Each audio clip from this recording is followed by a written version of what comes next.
Ngayong araw na to, pupunta tayo sa Batangas City dahil na-miss namin ang chami ng Batangas City.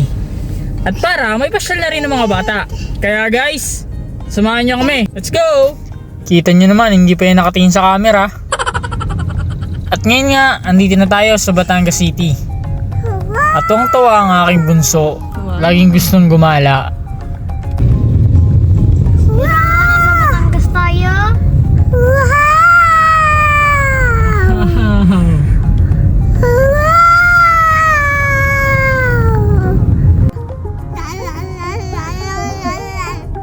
Anak, ano sinasabi mo? Na-miss ko yung ito, Batangas. Miss mo? So ngayon, nandito kami sa simbahan ng Batangas City. Dadaan muna kami sa simbahan, mag-pray.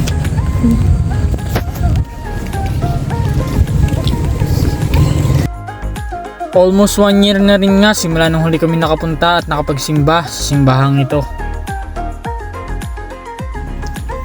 Kaya pumasok muna kami para na rin makapagdasal at makita na rin ng mga bata ang loob ng simbahan.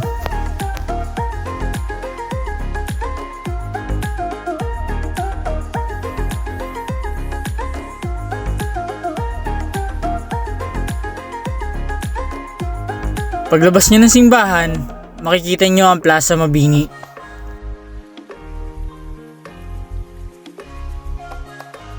Dito nyo makikita ang tindahan at gawaan ng mga bulaklak. Pwede kayong mamili rito. Marami kayong pagpipilian.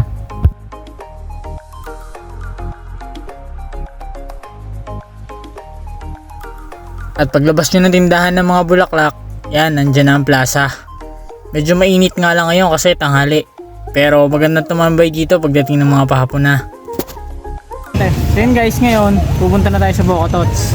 Maglalakad doon tayo kasi walang parkingan doon. Okay, let's go!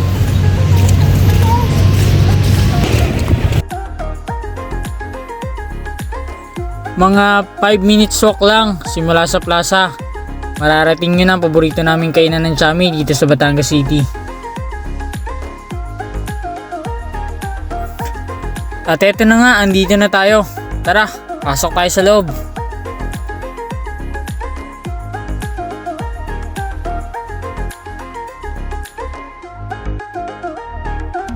Pagpasok nyo dito, makikita nyo kung paano nila pine-prepare at ginagawa yung mga pagkain in order nyo.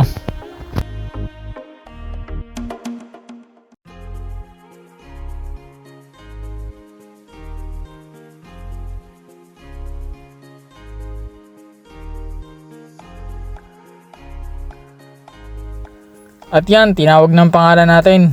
Tapos na ang ating in order. Tara, kunin na natin.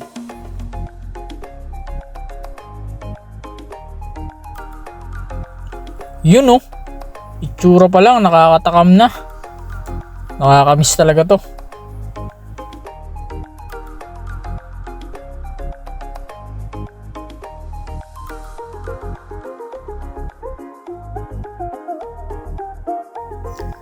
Tosilog nga pa lang in order ng aking anak.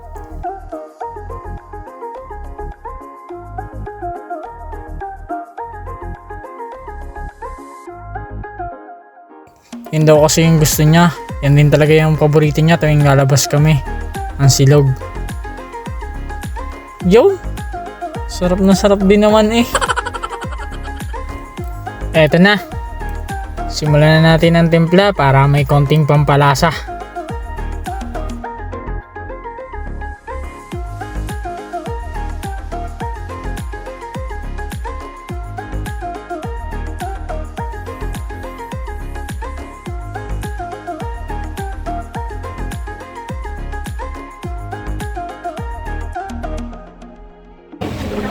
Guys, isa to sa pinakamasarap na chicken chami dito sa Batangas City.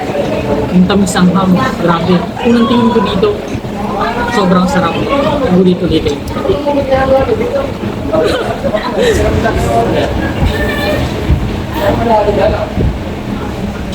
Grabe, tamis. Sarap.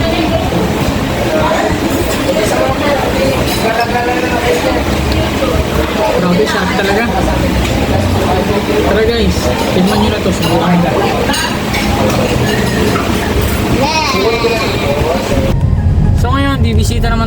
sa dating mga kaklase ni Josh, sa dating niyang mga kalaro. Pupuntahan niya. So pangalawang beses na namin subukang pumunta dito kasi nung una wala sila. So let's go. Kaso nga lang, wala daw yung kanyang mga dating kaklase doon. Kaya dumaan na lang kami sa dating niyang eskwelahan.